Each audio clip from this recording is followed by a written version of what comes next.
Hello everyone and welcome to another episode of Orthodox Banter with Boyan. I'm the Boyan in question, and today I hope to share with you some of my own personal input on some 20-ish stereotypes that non-Orthodox may have when it comes to Orthodox Christians. So let's start instantly. All of our clergy are bearded. I would say this is next to definite yes. At least in Serbia, I don't recall seeing a non-bearded member of clergy or a non-bearded monastic. Some nuns did not have beards, but the thing is, actually, it was a surprise to me to see that sometimes in among American clergy, there is an occasional,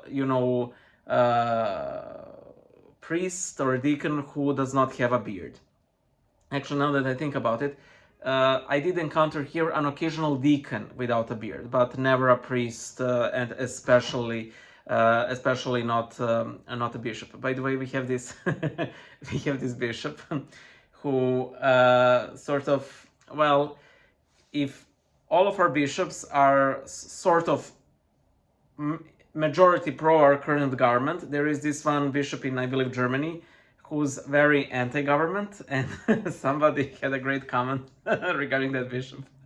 Every time I see him, his beard grows shorter because he started out with this huge, enormous mane of a beard, and now he essentially just looks like, I know, slightly bearded Sean Connery.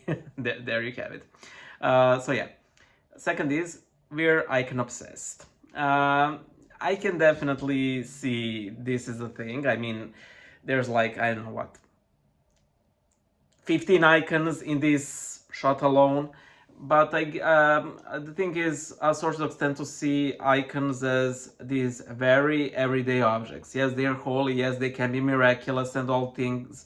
But, they depict Christ, the saints, and all other members of our family, So we do not see it as obsession. Now, converts, whether they come from non-Orthodox denominations, from non-Christian religions, or people who were like from non-practicing households, tend to go overboard with icons. And this is not helped by, imagery of saints, again, being surrounded by icons. And I think that there is something to be said about this practice of spiritual piling and what's the word I'm looking for? When people gather a lot of stuff, it escapes me right now. I'll try to to remember it. You know what I mean. However, I use a good rule of thumb. If I do not pray to a saint on a regular basis, I will give that icon away because, give it a better forever home.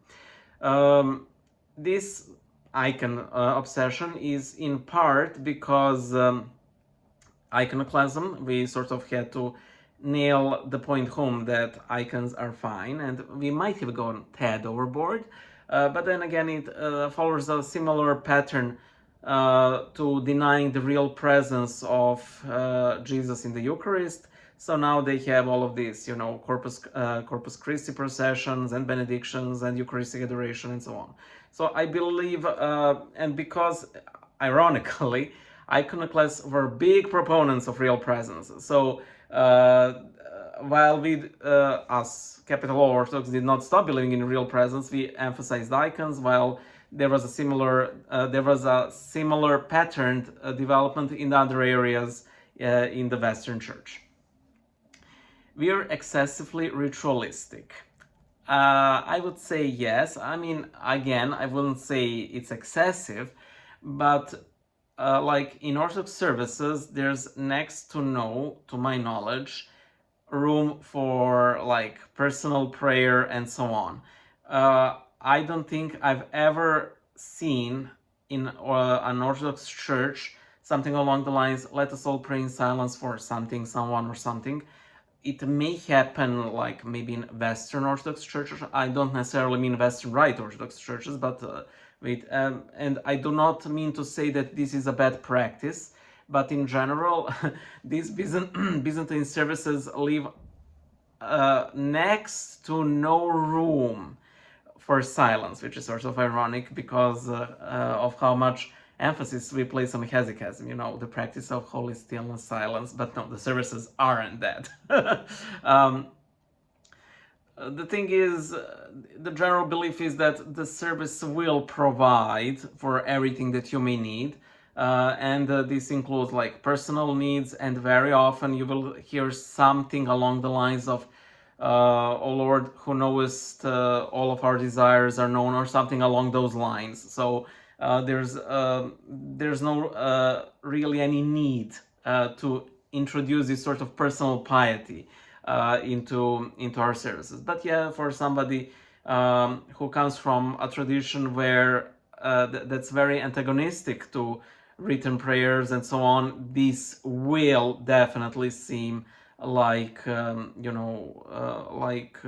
excessive ritualism, but it is a great guard against heresy. Trust me on that, because how many times we say the most holy Trinity, consubstantial, that cannot be separated, three persons, Christ our God, the Mother of God, and so on and so forth, because we're again really nailing these dogmatics and theology into our prayers. We tend to dress conservatively.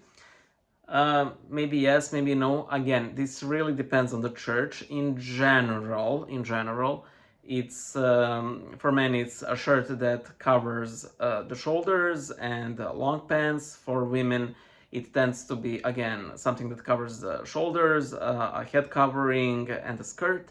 However, we tend to turn like a blind eye when somebody comes in like short pants, like not too short, but like shorter pants, or the skirt isn't really, you know, floor length. We tend to turn two blind eyes on like women not wearing headscarves. Not so in monasteries. Usually you will have like extra skirts and headscarves for this purpose. But yeah, one notable thing is that from what I've seen, we do not tend to overdress for church. I don't think I've ever seen, I've seen it once, a guy who dressed in a suit for church. Like, I've never, before and after, I've never seen something like that. We are anti-modern. Yes, we are.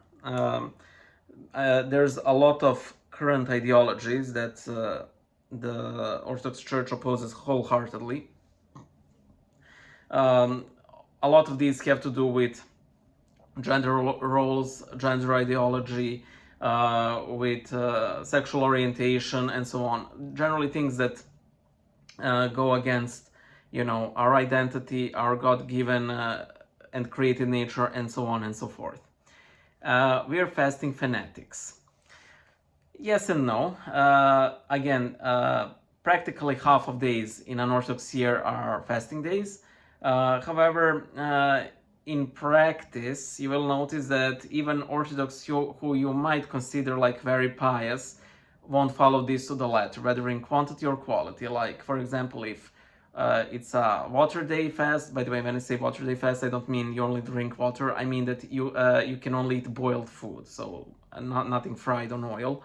That they will eat fish or fry food or use oil. They might not even fast, and so on and so forth.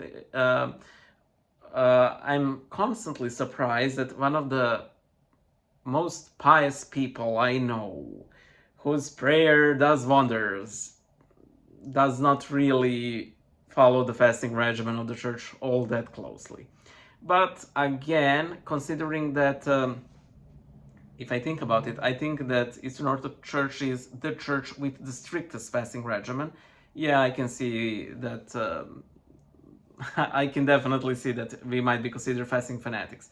And by the way, fasting is fasting minutiae are the thing that people tend to pastor priests about. Oh, I ate this. Did I sin? Oh, I did not check the ingredients. I accidentally drank yogurt. Oh, can I have communion if I ate it? And so on and so forth.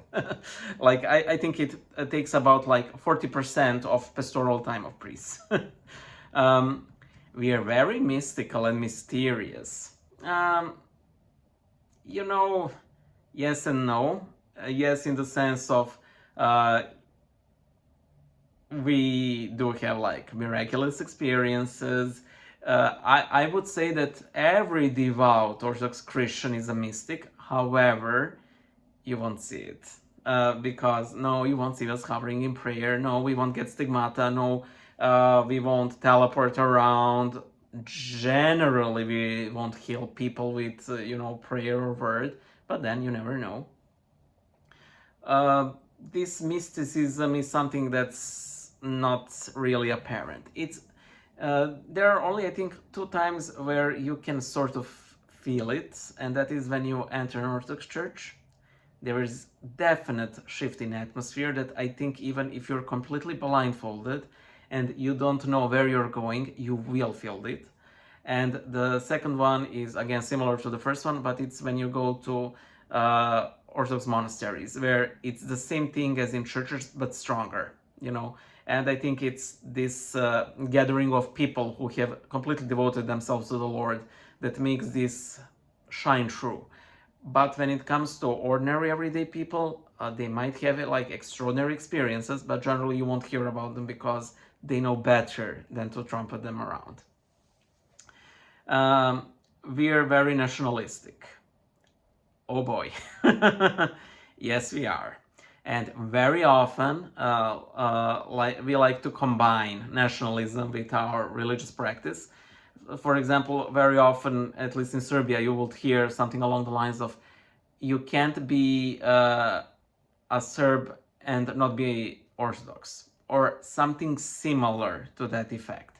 That does not generally mean that we will keep people outside of the church because they're not of preferred nationality, but it will mean that when a stranger starts attending, for example, Serbian church, especially outside of Serbia, they might feel like fish out of water, and they made a separate video on the main channel, help, I'm attending an ethnic parish and I don't understand the language. That deals precisely with this issue. So yeah, we tend to be very nationalistic, and we generally like to enjoy the glory days of our respective states. We are anti-ecumenical. Again, probably definitely more on the anti-ecumenical spectrum than absolute majority of denomination and churches. This really, also varies like jurisdiction to jurisdiction. Some are more, some are less. And then within different jurisdiction, you have bishops who are more sort of ecumenical, some are less ecumenical. It then again also depends on what you consider by ecumenical. A lot of, or ecumenistic, should I say. For example, I see that people are generally shocked when an Orthodox bishop congratulates some holiday to Jews, to Muslims, but at least in Serbian Orthodox practice, that was par for the course. And I believe that the Patriarch of Antioch congratulated the election of the new Pope, for example. So there's that. We have long services. Again, this really depends jurisdiction to jurisdiction, whether you attend a parish church or a monastery. If you go to a monastery, you might stand for a long time. And if there is if it says all-night vigil, it's not there for to show off. But yeah, we can have long services, and unless you know the structure of specific service, you might be led to many false endings. Let us complete our prayer to the Lord, and you're like, oh, finally. And no, it's not finally. It's more time with God. So yeah, this can be true, but not necessarily.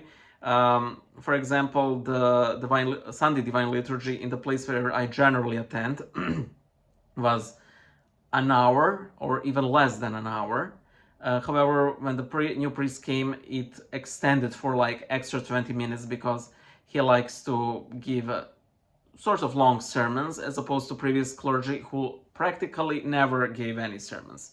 In fact, I believe that one only gave a sermon after he was ordained. Afterwards, there were literally 0 sermons. I won't lie, it was a part of why I liked going there, because a good sermon is hard to find, and the only priest whose sermons I liked is currently under a ban. I doubt that will change. Then we like to light candles. This is true. Again, this might vary jurisdiction to jurisdiction. But yeah, we like to put like vigil lamps and candles all over the place. We usually have vigil lamps and or candles on our altar table. At least in Serbia, lighting candles is a big thing.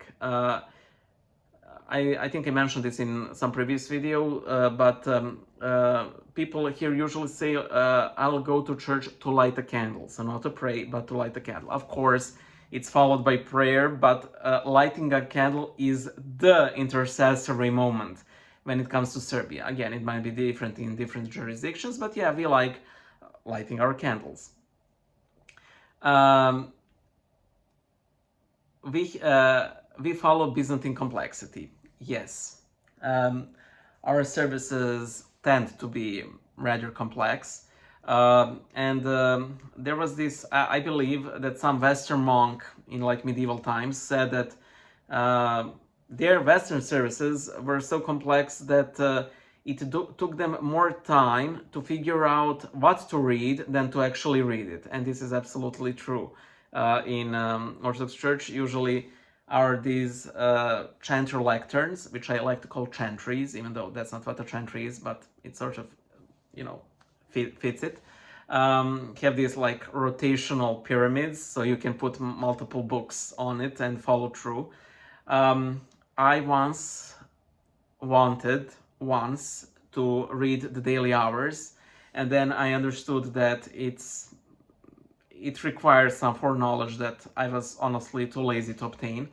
On the day when Alleluia is read, on the day when there is Polilios, and I'm like, I'm sorry, I'll just do the Jesus prayer, I'm sorry.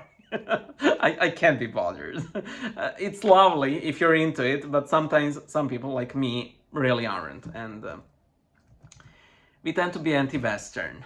Yes, because of our, well, generally poor interactions with the West, whether it's like strict Catholicism of the past or the rampant secularism of now, this continues to be the case. And I believe that Catholics especially are very much surprised when they encounter this anti-Western or anti-Catholic sentiment. However, they need to realize that their ecumenical we love our Eastern brothers sentiment is also very recent. Like, I think that until the Second Vatican Council, they really were really out to convert us, you know. And there is this Croatian saint, Leopold Mandić, who actually really wanted to convert a lot of Orthodox to Catholicism. However, some injury or leg prevented his missionary work, so he was simply confined to confessional, and, you know, they canonized him, so he's a saint of the confessional now.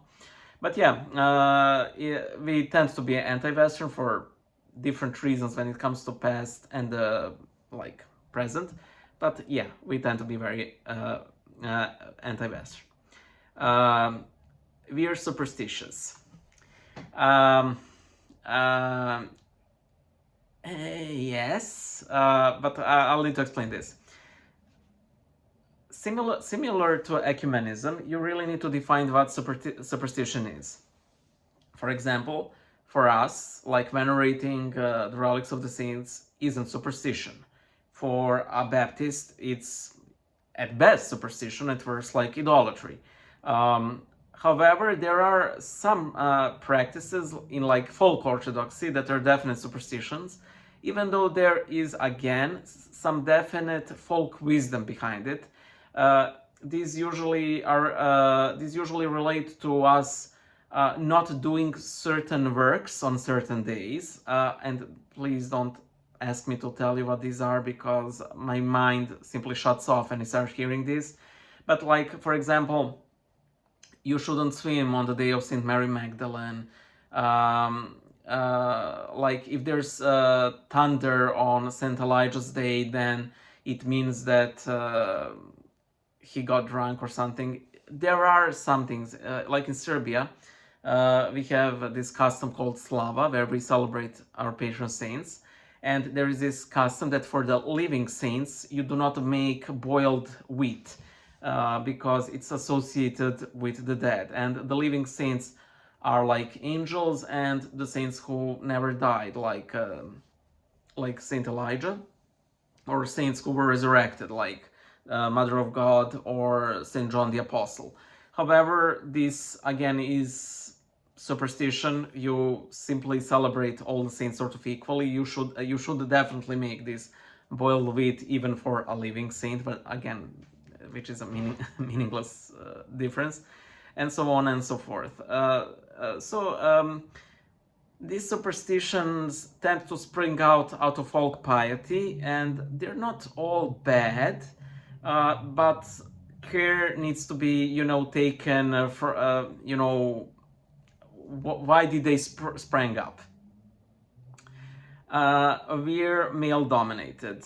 Yeah, well, let's be honest, we are. I mean, all of our clergy is male, and yeah, that's it. I mean, that does not mean that there's no place for women in the public sphere in Orthodoxy, but especially in traditional Orthodox countries, you would be really hard-pressed to find like an influential Orthodox woman. Generally, these would be like the abbesses of like large monasteries, and that's it. Like, yeah. We are alcohol-friendly, yes.